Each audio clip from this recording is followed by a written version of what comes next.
Welcome to Nasdaq Trade Talks. I'm Jill Malandrino, global markets reporter at Nasdaq. Joining us for this segment, we have Cassie Bowe, partner Energy Impact Partners, to discuss different investment opportunities that we're seeing across the EV space. Cassie, it's great to have you with us. Welcome to Trade Talks. Thanks for having me. Where are we now in terms of funding and investments in the energy transition compared to where we need to be? Yeah, I'm really of two minds when it comes to answering this question. On the one hand, funding for energy transition has never been stronger. Last year, investment in energy transition surpassed for the first time investment in the traditional energy space. And in 2023, it's expected to be 60% of investment going to clean energy as opposed to fossil fuels. So the transition is huge. The amount of capital that's going into this space is stronger than ever. On the corporate side, when we started as Energy Impact Partners, there were only 40 companies globally who had committed to net zero. Now there are 4,000. So the shift is tremendous.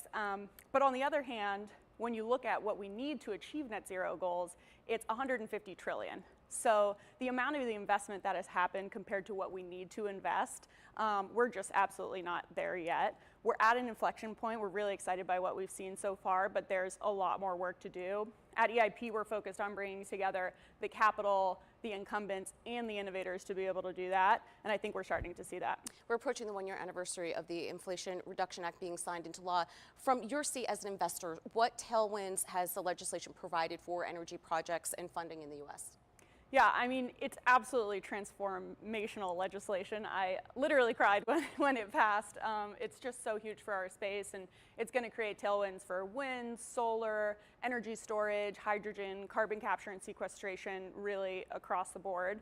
So it's really exciting. The Congressional Budget Office estimated that it would create about $400 billion in government spending. The new estimate is about $1.2 trillion from other sources about the government spend that this will stimulate. What I'm excited about is the amount of private capital that will come on top of that. So it's going to be multiples of that in private capital from funds like EIP that will go on that government funding. And the early signs are that it's working. If you look at the dollars that have gone into construction spend in the US since the legislation has been passed, we've seen a huge increase. If you look at the EV supply chain in terms of investments and announced investments in the US for EV supply chain manufacturing, half of all those investments in the past 8 years have been made in the last year due to the IRA. So we're excited to see it working. I think for us as private capital managers, we have to sort through when exactly is that funding going to hit and who's it going to benefit most, because it won't be across the board. And so those are the decisions we're making in terms of new investments. So let's talk about that. What sectors or areas within the energy transition do you see the most promising in terms of shorter term outlook and longer term? Yeah, so we see energy transition as a generational investment opportunity. We're investing across the space, but to focus on two areas that we're really excited about right now. One is transmission. So it's expected that electricity demand in the US is going to double by 2040. That's an increase that we haven't seen since electricity was invented. So there's a lot that's going to be going in on the electricity side from the demand side, but we have to be able to move that electricity, and the constraint there is transmission. And so we see a huge investment in transmission that'll be coming, $500 billion estimated by 2035 in the US to hit clean energy goals.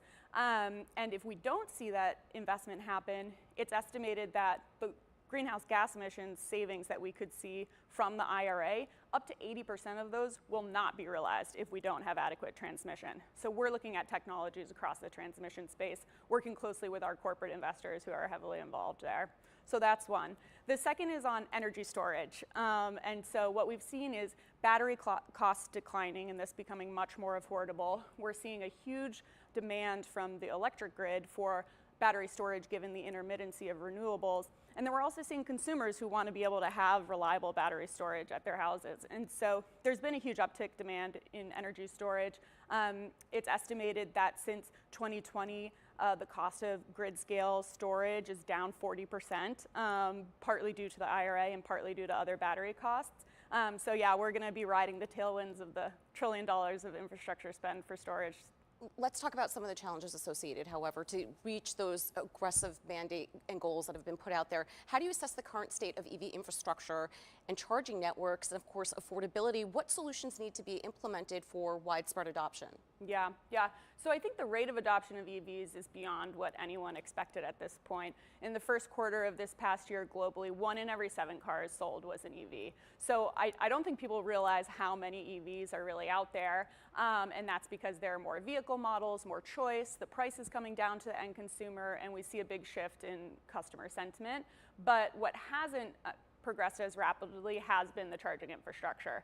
And the way that we know it hasn't is because when you poll would-be EV drivers about what's the #1 reason you don't have an EV yet, it's a perceived lack of charging infrastructure. And so we need to fix that across publicly available charging, home charging, fast charging, because if we don't fix that perception, whether it's real or whether it's just perceived, then we're not going to see this huge EV transition that we need to see.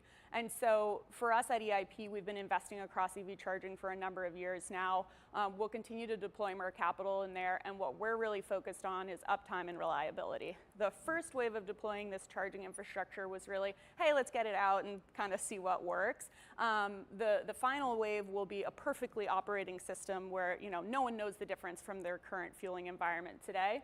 And in this middle time that we're at now, we just need the charging to work reliably all the time. And so those are the types of investments that we're making across EV charging and with the help of our corporate partners who are focused on that. So how does it work with EV charging right now? Is it specific to each model, or when we build this EV infrastructure out, there'll be universal charging, if you will? How would that look? You can't make charging stations for each specific car company. Yeah, it's so interesting to me because on the one hand, as I said, 1 in every 7 cars globally is sold as now an EV. On the other hand, we still don't know exactly what the outlet or the plug is. Right. So we're still in the first inning here on the charging infrastructure side. There have been recent announcements of maybe a potential more move towards the Tesla charger, the NACS charger. There are other global geographies where that won't be the case. I think it'll be a combination of a couple charging standards probably, but I do think ultimately it would be best for the industry for us to coalesce on one charging standard. All right, Cassie, appreciate the insight. Thanks for joining us on Trade Talks, and thanks for joining me. I'm Jill Malandrino, Global Markets Reporter at Nasdaq.